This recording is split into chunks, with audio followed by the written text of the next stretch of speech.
What a game.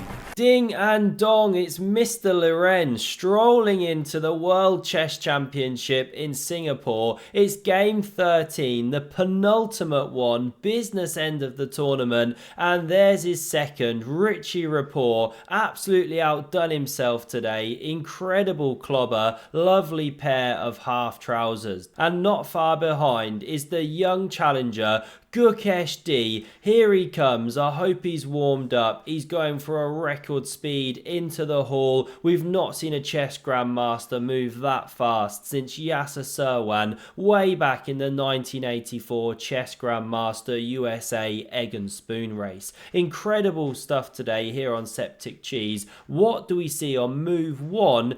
E4 from Gukesh. In response, we get the La France variation. Ding whispers on guard. Now D4, D5 fights for the centre, and after knight C3, inviting the razor sharp winnower, we get knight F6. E5 played. Never figured out why that one's called the advanced variation, and F4's the main move. But Gukesh completely forgets which way his pieces are supposed to move. The c-pawn advances, and now we see the point. Did he really forget? No.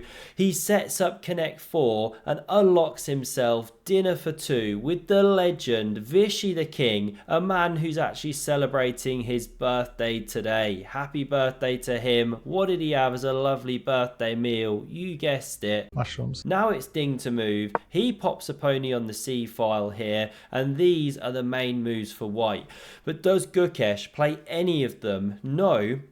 He plays A3, very strange looking move. No one's got the foggiest what's going on. Is it a side quest to see how many light squares he can weaken? Well, Ding just carries on with the calm development. Still no F4, and now Bishop E3, and we're in a brand new game. No one's seen it before. Unbelievably new system on move 8, and Ding, it has the desired effect. He absolutely freezes. His seconds have to rush in, slowly defrost him. Finally he comes around and plays knight b6 after a million minutes think. He's headed for the c4 square. So this knight strolls out the way here, opens up the bishop. Now we see takes, pawn recaptures, a seahorse is born, a second one, and it's such a menace that you have to chop it off the board. This is how the game proceeded, and now look at this position, right? You're salivating if you've got this with the white pieces, licking your lips at the prospect of playing this.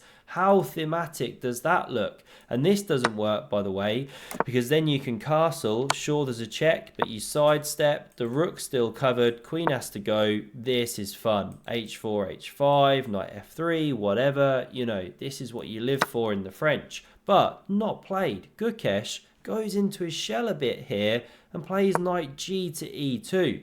You know, is he really an attacking grandmother or a very naughty boy? We wanted to see you go for the throat there, Gukesh. Now you can go F6 here or castles, very standard moves, but instead we see B5. Yes, supports the pawn, but a bit loosening, not my favourite move there. Both players castle, quick king safety fist bump, exploded out, the audience appreciate it. Now we see knight C3 hitting the pawn, and do you go A6, rook B8? Well, this one's the order of the day. You activate it a bit more, as well as cover the pawn and come off the tricks down this light squared diagonal. Loose pieces drop off, as they say. Gukesh to move. He sidelines the knight, completely forgetting Magnus Carlsen's great advice here. Der Springer an dem Rimmer ist ein absolut Wiener Schnitzel. And after this move, attacking the king, Ding fights back. Bang, the Dingpire strikes back, covering the G4 square and the E4 square. Not only do you not really want to live with that pawn so advanced, taking key squares, but everyone wants to take on Croissant, right? Bellow it in your best French accent. It's what Gukesh does. Bishop recaptures is played. You can simply take, then go D5, but Queen F3 is played. Way trickier move. But Gukesh has also been in the tank here. The time's now about level, 45 minutes-ish each. This is move 17. So the knight's attacked. Big question to ask, can you not take this pawn, hit the queen here on F3? You know, what's going on here? Well, you can take with check, Now this one recaptures. Hang on a minute, where's the master plan? You're a pawn down, queen d1, e5. Obviously I found this on my own. No, I didn't. Had some help from the Silicon Overlord. My friend the Silicon Overlord, as I was going to say. And this one, yes, it's super pressured, but it's covered. So how are you fighting back? Well, this is the tricky response. Winning the exchange, this is the whole point of the line. And then there's bishop f5 and rook e1 and h6. This is one sample line. And although white's got an exchange, black's got a pawn for it. And this one's really a dragon in the centre of the board, right? More than just a horsey. This was one possible line. But okay, the pawn wasn't taken. Instead, Ding plays queen to e8 there, just covering the knight, covering the e-pawn, hitting this one here, taking us in a very different direction. Knight captures, rook takes back, the queen drops here, and queen g6. And fair play to Ding, he's really unravelled nicely there. Just needs to do something about this very sorry bishop, still stuck on the starting square, keeping this one out the game. And now a great move here by Gukesh. He plays pawn f3, not only freeing up the e4 square for the knight, but also potentially bringing the bishop round like this, hitting a new part of the game. Now you can go b4 here, but then knight e4, this pawn's under fire, and the rook here. So that's why Ding preemptively drops back, anticipating knight e4. Now rook a d1, looks at the central thrust there, and that's why Ding reacts with this knight hopping back here. He could have also looked at b4, but this is how he proceeds here. But he definitely would have missed this next fantastic move. So easy to do, but also connected with loose pieces on the board, right? Look at this rook out on its own. Gukesh now plays the stunning bishop to f4.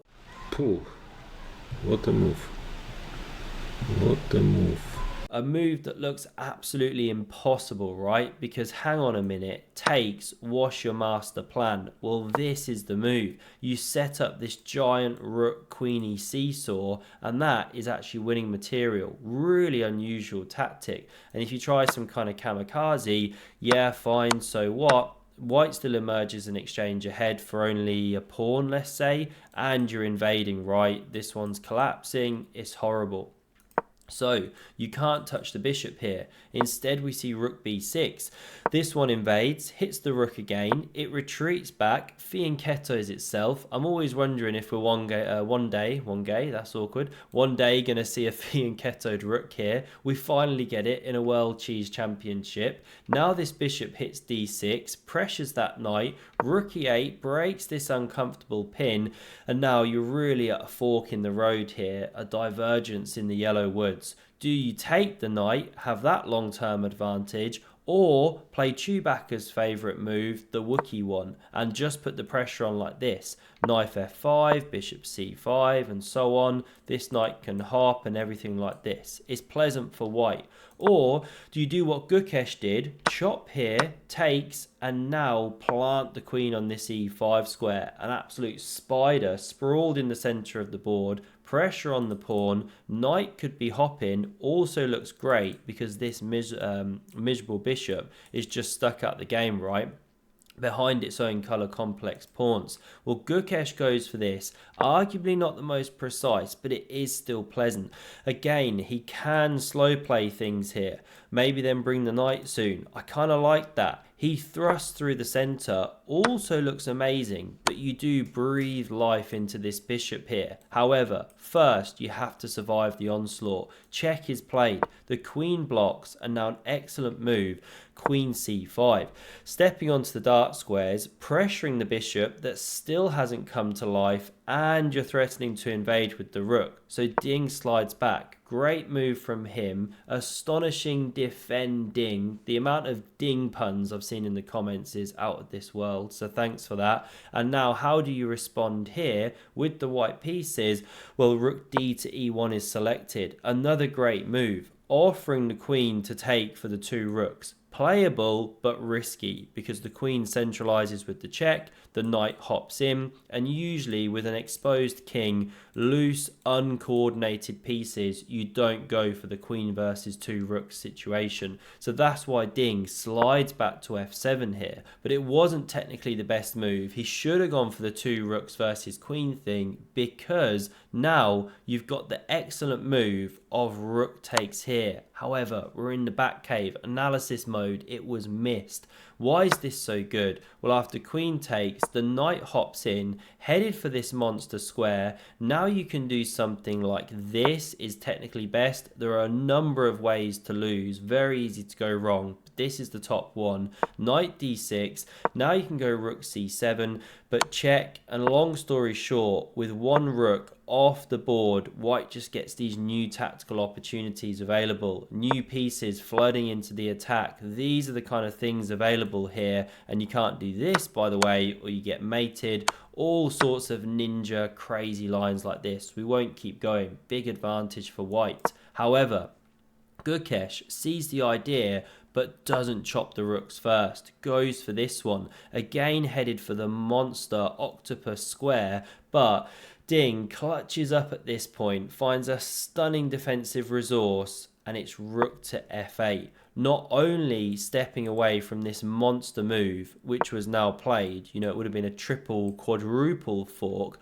but also in many lines, now with the queen able to move, the rook covers this square. Or sorry, I should say 1 move earlier, there were lines where the knight hopped with a check here, and it got very deadly, with this rook then exposed on this rook. All those kinds of things. Anyway, that's taken away. The knight centralized here, and now the stunning response, right, because it looks like you're just losing on the spot, is rook c7. You take me, I take you. Black's actually doing okay there. Ding's holding on by a thread. So queen e5 comes away from the rook's attack. Now we see queen f6. Queen d5 check, keeping the attacking forces on the board. Ding sidesteps, and now Gukesh puffs out his chest. He's like, do you even rook lift, bro? As he brings that one into the game. Rook e7, doubling of the rooks, taken off the board, and look at this. All 3 of the white pieces entrenched in the enemy camp, all the way in their half. These ones really relegated to defensive spots. Huge pressure coming on Ding Liren. So he plays h6, calm and steady. Queen c5 once more. And that bishop, finally, on move 38, brings itself to life. Franken bishop over there. The knight drops back, and it's not a good time to Botez gambit your queen. Thankfully, Ding doesn't do it. He is a reigning world champion. That's move 39. Rook e7 goes for the counterplay. You can check immediately, then take a pawn, but it's just a different game. Still, it stays a level position, as you can see by the bar over here. But Ding instead goes for bishop f5, makes time control, finally has a moment to breathe, bring on some energy, get some nuts. He's a big fan of the old nut. And now, with white to move, we see the centralization of the queen. You couldn't actually move the knight, or black starts checking. It's pretty horrible. So this queen covers the square. Now you can take this knight here, and I'm just kidding. That was some misdirection. You get absolutely bamboozled on this square. That is a checkmate. So not only did this defend, but also going for the mate in 1. Ding sees it, covers with the rook here, only move, given the exclam. h3 gives some wiggle room. Now the check played, king f2, and bishop takes on e4. I mean, how relieved must Ding have been to take off that absolute dragon beast of a piece with this horrible piece there that's been stuck on the back rank, because now we're in a rook and queen endgame, and he finds another classy follow-up move here, pawn to c3. Now he's really showing some 2800 level chess like he used to be at. He once went like 100 odd games undefeated. This guy's a beast when he brings it. And the point here is that if queen captures, not played, you can chop the ladies off, bring the rook, and how do you hold the pawn? You can do this, but then there's this, you snake your way in, win a pawn, it's a drawn position. And if instead you go for the counterplay, well then this is a sample line, something like this, etc. So we didn't see queen takes. pawn takes instead, but now this one's loose, dropping off, king g3 played, queen b3, preparing to march the a pawn, and so the rook activates. Now Ding is passive, defending with this rook, his king is worse, etc. So he's got to run these pawns, distract the white pieces.